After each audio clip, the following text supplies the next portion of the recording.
So you're looking to play Palworld. I'll give you my opinion on it and the pros and cons. So far, I've played about 40 hours of the game. I've been playing it in a hardcore perspective, so if I die, I delete my character.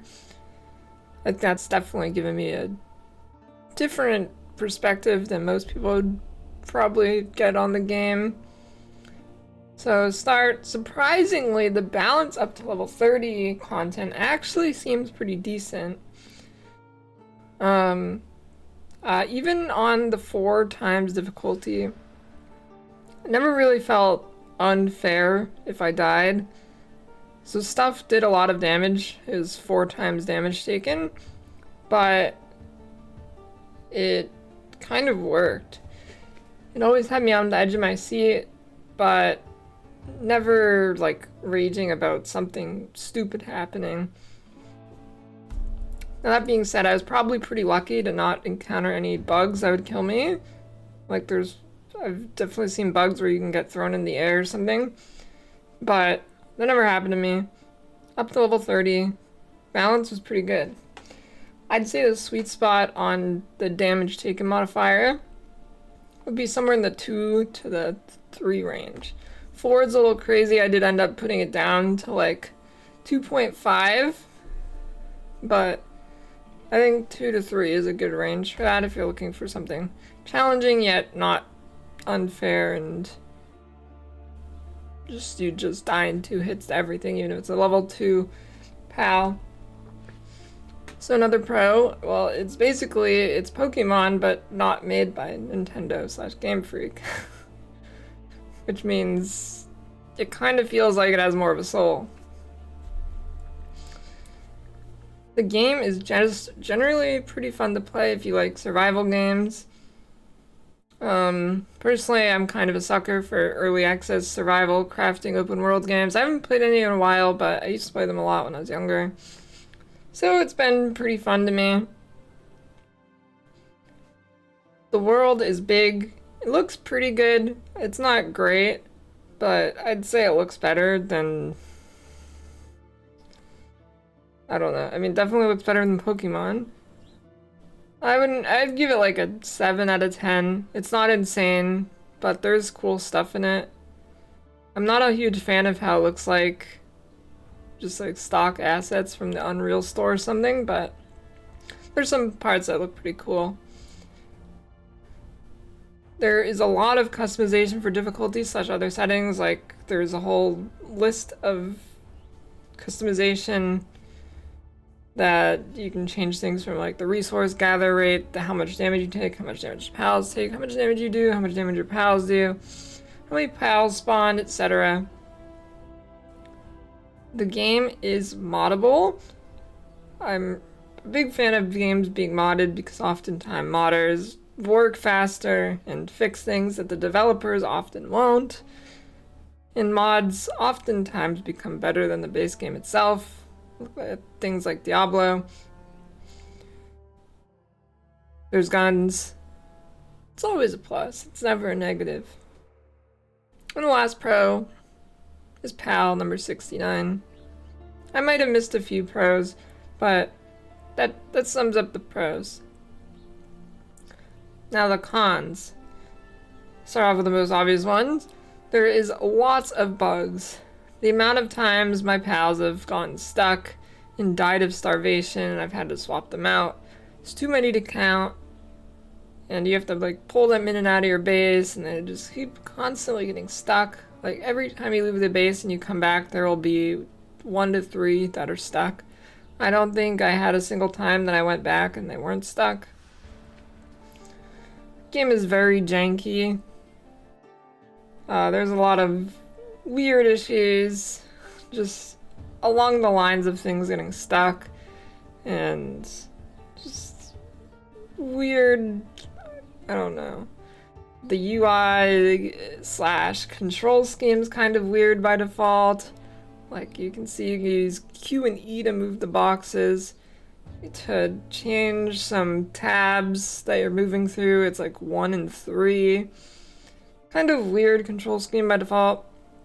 Probably the biggest thing I think I saw that they said they're gonna work on it, but you never you never know with early access games. Um, the AI is awful, like really, really bad. The game needs PAL work priorities, so you can like make sure they're doing something you want them to do, because oftentimes they will just like fight with you, not literally fight with you, but like they will not listen to what you want them to do. They'll just go do some random thing. You can pick them up and throw them at something to have them start doing a task, and then basically they'll do it for like 4 seconds and then walk away. The weakness slash type system is kind of weird. It's not exactly like Pokemon, so I feel like, I don't know, it's weird. Like I'll put the picture here. You'll see that, like, I think it's, I don't know if it's normal or dark type, but they're like not weak to anything. It's weird. It could be better. It's basically like a giant loop. Along with that, you can teach any PAL any skill in the game if you have the skill fruit. I'm not sure if that's a pro or a con, but it kind of makes it like, how do I describe this? It makes it feel not as impactful. Like if you want to teach something Grass Tornado, you can teach it to like a random fire Pokemon. I mean PAL. It'll still let you. The game definitely plagiarizes Pokemon if you care about that. Clearly most people don't. Personally, I also don't really care. Nintendo can suck on eggs for all I care. Nintendo, the way they've treated Pokemon, they deserve to forfeit the IP. But yeah. So for example, of like direct plagiarization, perhaps the most egregious I've seen is the first trainer boss fight at the tower in Palworld. Basically, it takes Electabuzz and takes Zangoose, smashes them together almost 1-to-1, and then that's the boss. Now, this doesn't really impact gameplay, but there's a lot of them that are very eerily similar to Pokemon, and it's not just because they're like both dogs or something. It's like the 3D models are very, very close. The color schemes are very, very close, if not exactly the same. So yeah. It is an early access game, so you never know if they're gonna abandon it or just like not update very slowly. It's gonna be permanently early access or what. I feel like I saw 80% of the PALs very quickly. They're not spread out enough, slash maybe it's just that there's not enough. There's 111, but I feel like within my first 5 hours of gameplay on my first run I did, I feel like I saw like 70 to 80% of them. Not captured them, but I saw them. There's no PvP yet. I've heard multiplayer with boss fights is kind of weird, like the boss never will aggro a player and they just kind of juggle the Pokemon that are fighting it and whatnot. I only played single player, so I don't have experience with that. Building sucks. It is hard to replace things.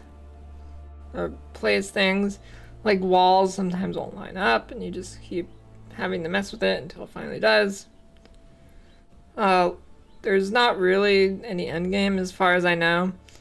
Now, endgame could be added to this game and it could be very good.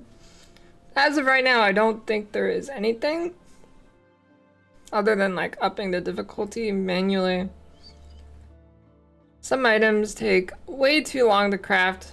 Like here you can see how long that crossbow is taking, and it's not even a high level item. Now that being said, there is pals that have like higher level crafting and you can upgrade your crafting speed. But I don't really see any reason for stuff like that to be so long, especially when it's not even a great item. I think that about wraps it up. To score the game, I'd give it a 7 out of 10 if you like survival games. It is pretty good despite all the bugs. Now, if you do not like survival games, in particular early access, I give it like a 3 out of 10. And if you're kind of on the fence about survival games, it'd be somewhere in the middle there. So overall, I think the game has a lot of potential if the developers keep developing it. Now, I don't really know how that's going to go, considering they all say they're new at game development, so... And typically, when I feel like game developers get a lot of pressure on them, especially new ones, it doesn't end up very good. So we'll see what happens. I do not really have a lot of hope for future updates. I mean, hopefully they do update it relatively quickly and have good updates and they stick with it. I don't have a ton of hope. I'd say like a coin flip at this point. And that is about it. I would generally recommend the game.